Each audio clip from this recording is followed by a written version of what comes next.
इस्लामाबाद में सरकारी मुलाजमीन ने वफाकी बजट पेश करने के मौके पर एहतजाज का ऐलान कर दिया है। सरकारी मुलाजमीन तनख्वाहों और पेंशन में इजाफे के लिए एहतजाज करेंगे।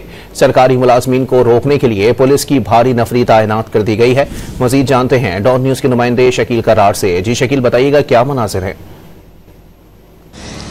जी बिल्कुल, वफाकी बजट आज पेश किया जा रहा है, तो इस दौरान में सेक्रेटरीट के जो मुलाजमीन हैं उन्होंने भी एहतजाज की कॉल दे रखी है। हर साल की तरह इस साल भी सरकारी मुलाजमीन का मुतालबा है कि उनकी तनख्वाह, पेंशन और दीगर मराद में इजाफा किया जाए। गुज़श्ता बरस भी 15 से 20% के दौरान इनकी जो तनख्वाहें हैं उसमें इजाफे की मंजूरी दी गई थी। उससे पहले मुज़ाकरात कमेटी बनी थी जिसमें मुज़ाकरात कामयाब होने के बाद सरकारी मुलाजमीन ने एहतजाज जो है वो ख़त्म किया था।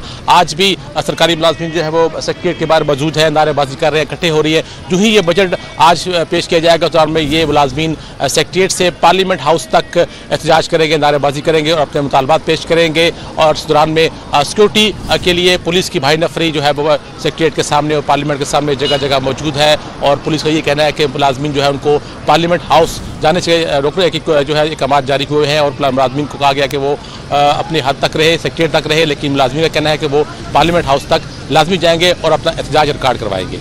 जी बहुत शुक्रिया शकील।